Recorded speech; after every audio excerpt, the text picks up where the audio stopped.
A continuación, le cederemos el uso de la palabra al doctor Alberto Retamoso. Fuertes aplausos.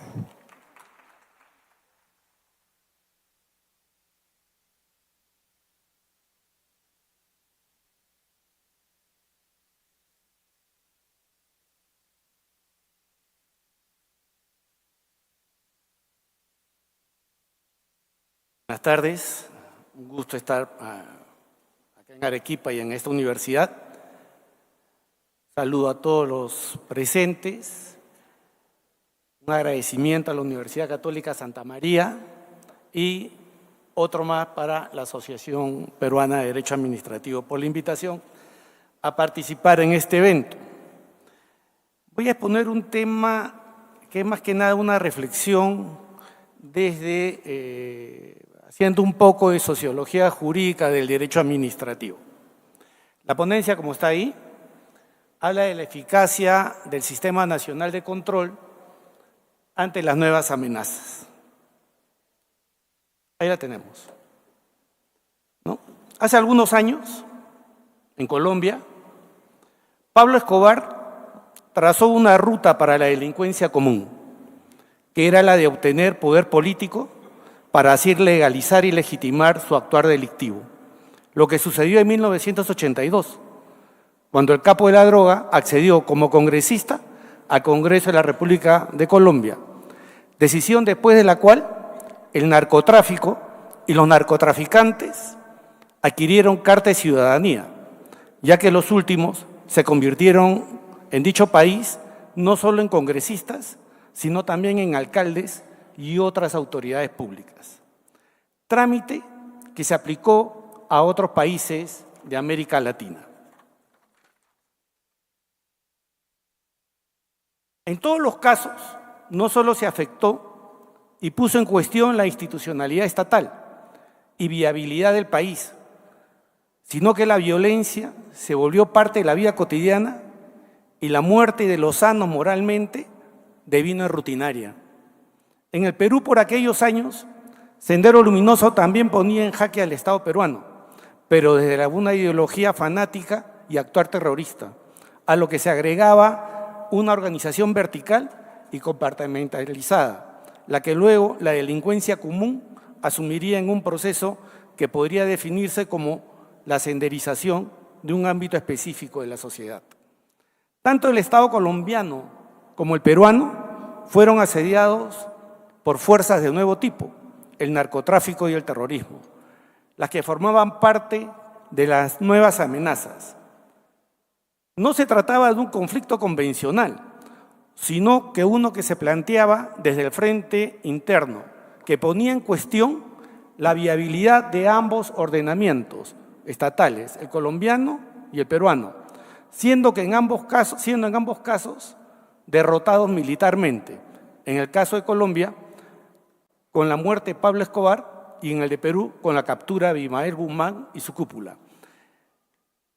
En este tiempo de globalización y alta tecnología, las nuevas amenazas tienen en la región latinoamericana, en particular, un amplio espectro de acción.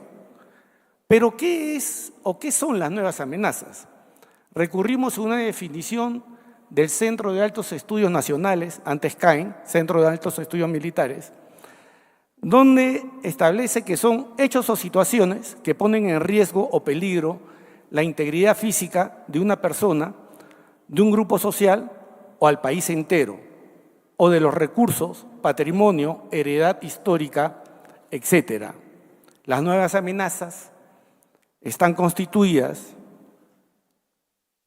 por el narcotráfico, el terrorismo, la trata de personas, la minería ilegal, el lavado de activos, la delincuencia común, las emergencias sanitarias, el tráfico de armas, a las que se podrían agregar la captura de la educación en todos sus niveles por personajes que tienen como objetivo lucrar y no formar, y la corrupción institucionalizada. Escenario de riesgo no solo por su existencia, sino por su empoderamiento a través de la captura del poder político. El riesgo es que la configuración política de las nuevas amenazas viabiliza la destrucción del Estado, no en términos económicos, ya que ellas se mueven en economías subterráneas, sino como institucionalidad, degradándonos como sociedad y convirtiéndonos en un Estado fallido. En el caso peruano, estas nuevas amenazas han logrado alcanzar representación política, siguiendo la ruta trazada por Escobar. Así han adquirido carta de ciudadanía el narcotráfico, cito a Zúñiga Rodríguez, 2020, minería ilegal, cito a De Chávez, 2016, la educación de ínfima calidad, Berríos, 2023, la tala ilegal, Escobar de la Cruz, 2024, y la corrupción institucionalizada, Quirós, Quetral Jiménez, Santana Vega, etc. En este escenario complejo y riesgoso por el que atraviesa la sociedad peruana del presente, nuestra preocupación específica va por el lado de la eficacia del control desde el Estado y su administración pública respecto de estas amenazas, como es la corrupción, específicamente una de ellas, como es la corrupción, la que efectúa el Sistema Nacional de Control, cuya protagonismo en los últimos años ha adquirido especial relevancia. La eficacia del actuar del Sistema Nacional de Control la entendemos no como cumplimiento de un plan de trabajo, sino como la disminución de la inconducta que fiscaliza. En este sentido, tenemos que durante los últimos años, ¿no?, como pueden ver en la imagen, durante los últimos años el presupuesto de la Contraloría General de la República se ha ido incrementando y hasta más de duplicando. Desde el año 2017 al 2024. Ha habido un incremento constante y en el año 2024 ha quebrado todos los récords. 1.165,828 millones de soles. Fuente, la Contraloría General de la República. ¿Cuál ha sido la evolución en este mismo periodo? Porque es corto. ¿Cuál ha sido la evolución de las acciones de control? En el 2018, ¿no?, teníamos 20.337 acciones de control. El 2023 hemos cerrado en 56.513. En estos últimos 6 años se han hecho 207.038 acciones de control. Ha quebrado todos los récords. Todos los récords se han quebrado. Los informes, la fuente la tienen al costado, son los informes de gestión de la propia Contraloría General de la República.